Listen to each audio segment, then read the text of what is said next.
Hi friends, ನಮಸ್ತೆ ಎಲ್ಲರಿಗೂ ಸವಿರುಚಿ ಚಾನಲ್ಗೆ ಮತ್ತೊಮ್ಮೆ ಸ್ವಾಗತ. ಇವತ್ತಿನ ರೆಸಿಪಿ ಬಂದು ಪಾಲಕ್ ಮಸಾಲ ಪೂರಿನ ಮಾಡ್ತಾ ಇದ್ದೀನಿ. ತುಂಬಾ ಸಾಫ್ಟಾಗಿ ರುಚಿ ಅಂತೂ ತುಂಬಾ ಸೂಪರ್ ಆಗಿರುತ್ತೆ. ಮಕ್ಕಳು ಸೊಪ್ಪನ್ನ ತಿನ್ನೋಕ್ಕೆ ಇಷ್ಟಪಡಲ್ಲ ನೋಡಿ, ಅವ್ರಿಗೆ ಈ ರೀತಿ ಪಾಲಕ್ ಸೊಪ್ಪಿಂದ ಮಸಾಲ ಪೂರಿನ ಮಾಡಿಕೊಡಿ, ತುಂಬಾ ಇಷ್ಟಪಟ್ಟು ತಿಂತಾರೆ. ಚಿಕ್ಕ ಮಕ್ಕಳಿಂದ ದೊಡ್ಡವರೆಗೂ ಎಲ್ಲರಿಗೂ ತುಂಬಾ ಇಷ್ಟ ಆಗುವಂಥ ರೆಸಿಪಿ. ಖಂಡಿತ ಒಂದ್ಸಲ ಟ್ರೈ ಮಾಡಿ ನೋಡಿ, ತುಂಬಾ ಸಾಫ್ಟಾಗಿ ತುಂಬಾ ಟೇಸ್ಟಿಯಾಗಿ ಬರುತ್ತೆ. ಈಗ ಬನ್ನಿ ಈ ಪಾಲಕ್ ಮಸಾಲ ಪೂರಿನ ಯಾವ ರೀತಿ ಮಾಡ್ಕೊಳ್ಳೋದು ಅಂತ ನೋಡ್ಕೊಳ್ಳೋಣ. ಮೊದಲು ನಾನು ಒಂದು ಚಿಕ್ಕ ಕಟ್ಟಲ್ಲಿ ಒಂದು ಕಟ್ಟ ಆಗೋಷ್ಟು ಪಾಲಕ್ ಸೊಪ್ಪನ್ನ ತೊಗೊಂಡಿದ್ದೀನಿ.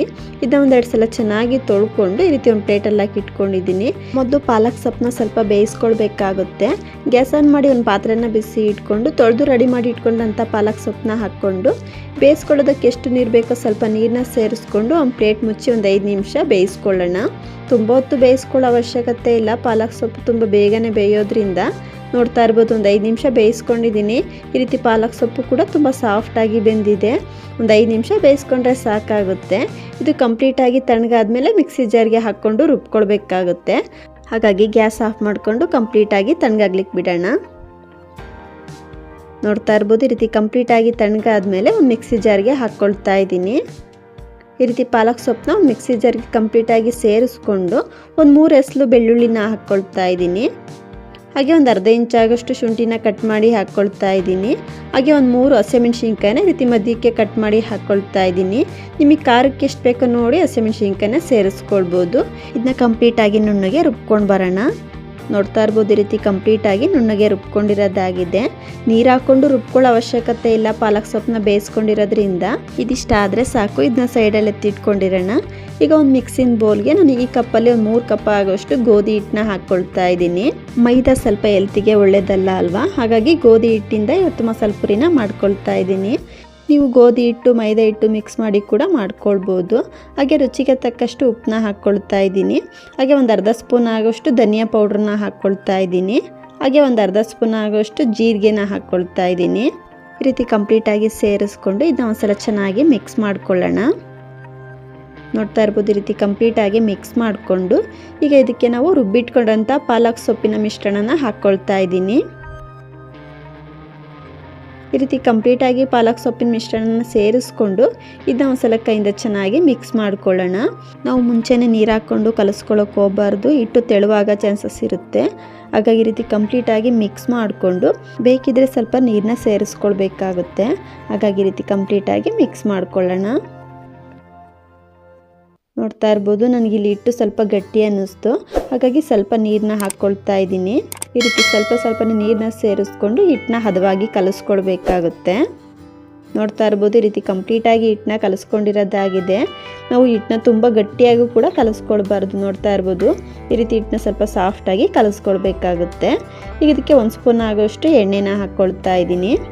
ಈ ರೀತಿ ಕಂಪ್ಲೀಟಾಗಿ ಎಣ್ಣೆನ ಸೇರಿಸ್ಕೊಂಡು ಎಣ್ಣೆಯಲ್ಲೇ ಹಿಟ್ಟನ್ನ ಚೆನ್ನಾಗಿ ಮಿಕ್ಸ್ ಮಾಡ್ಕೊಳ್ಳೋಣ. ಏನಿಲ್ಲ ಅಂದರೆ ಹಿಟ್ಟು 1 ಅವರ್ ಚೆನ್ನಾಗಿ ನೆನ್ಕೊಳ್ಬೇಕು. ನಾವು ಹಿಟ್ಟು ಎಷ್ಟು ಚೆನ್ನಾಗಿ ನೆನಿಲಿಕ್ಕೆ ಬಿಡ್ತೀವೋ ನಮಗೆ ಪೂರಿ ಅಷ್ಟು ಉಬ್ಬಿ ಚೆನ್ನಾಗಿ ಬರುತ್ತೆ. ಹಾಗಾಗಿ ಎಣ್ಣೆನ ಸೇರಿಸ್ಕೊಂಡ ನಂತರ ಈ ರೀತಿ ಕಂಪ್ಲೀಟಾಗಿ ಮಿಕ್ಸ್ ಮಾಡಿಕೊಂಡು ಒಂದು ಪ್ಲೇಟ್ ಮುಚ್ಚಿ ಹಿಟ್ಟನ್ನ 1 ಅವರ್ ಚೆನ್ನಾಗಿ ನೆನೆಯಲಿಕ್ಕೆ ಬಿಡ್ತಾ ಇದ್ದೀನಿ. ನಿಮಗೆ ಟೈಮ್ ಇತ್ತು ಅಂದರೆ ಇನ್ನೂ 1 ಅವರ್ ಕೂಡ ಇಟ್ಕೊಳ್ಬೋದು. ಹಿಟ್ಟು ನೆಂದಷ್ಟು ಪೂರಿ ಉಬ್ಬಿ ಚೆನ್ನಾಗಿ ಬರುತ್ತೆ. ನೋಡ್ತಾ ಇರ್ಬೋದು, ಈ ರೀತಿ 1 ಅವರ್ ಹಾಗೆ ಬಿಟ್ಟಿದ್ದೆ. ಹಿಟ್ಟು ಕೂಡ ಈ ರೀತಿ ಸಾಫ್ಟಾಗಿ ನೆಂದಿದೆ. ನೋಡ್ತಾ ಇರ್ಬೋದು, ನಾವು ಹಿಟ್ಟನ್ನ ನೆನೆಸ್ಕೊಂಡಿದ್ದಾದಮೇಲೆ ಹಿಟ್ಟನ್ನ ನಾದ್ಕೊಳ್ಳೋಕೆ ಹೋಗಬಾರ್ದು. ಈ ರೀತಿ ಸ್ವಲ್ಪನೇ ಹಿಟ್ಟನ್ನ ತೊಗೊಂಡು ಉಂಡೆಗಳಾಗಿ ಮಾಡ್ಕೊಳ್ಳೋಣ.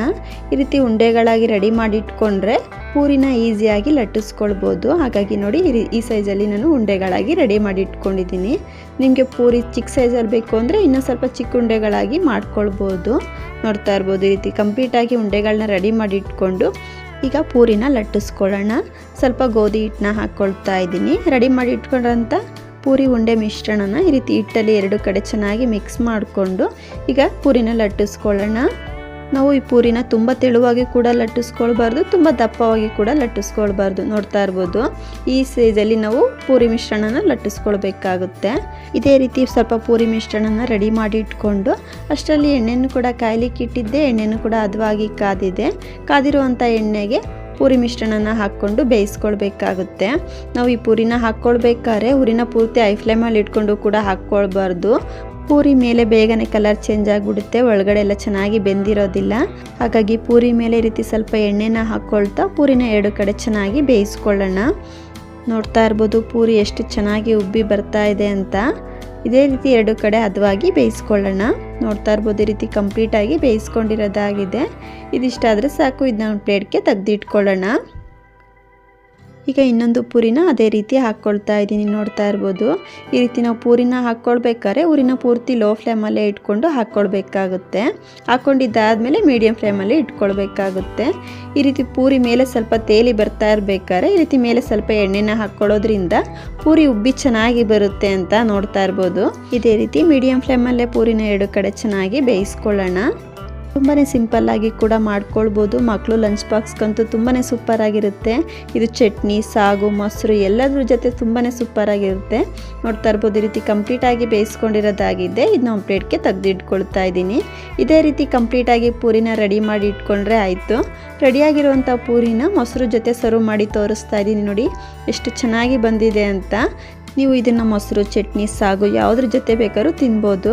ಖಂಡಿತ ತುಂಬಾ ಸಾಫ್ಟಾಗಿ ತುಂಬಾ ಟೇಸ್ಟಿಯಾಗಿರುತ್ತೆ. ನೋಡಿದ್ರಲ್ಲ ಫ್ರೆಂಡ್ಸ್, ಇವತ್ತಿನ ಪಾಲಕ್ ಮಸಾಲೆ ಪೂರಿ ರೆಸಿಪಿ ನಿಮ್ಮೆಲ್ಲರಿಗೂ ಇಷ್ಟ ಆಯಿತು ಅಂದ್ಕೊಳ್ತೀನಿ. ಇಷ್ಟ ಆದರೆ ಈ ವಿಡಿಯೋಗೆ ಲೈಕ್ ಮಾಡಿ, ಶೇರ್ ಮಾಡಿ. ಹಾಗೂ ಇನ್ನಷ್ಟು ಈಸಿ ರೆಸಿಪಿಗಾಗಿ ಸವಿರುಚಿ ಚಾನಲ್ ಸಬ್ಸ್ಕ್ರೈಬ್ ಮಾಡ್ಕೊಂಡು ಕೂಡ ನೋಡಿ. ಪಕ್ಕದಲ್ಲೇ ಇರುವಂಥ ಬೆಲ್ ಬಟನ್ ಕೂಡ ಕ್ಲಿಕ್ ಮಾಡಿ. ಇನ್ನೊಂದು ಒಳ್ಳೆ ರೆಸಿಪಿಯೊಂದಿಗೆ ಸಿಗೋಣ. Thank you.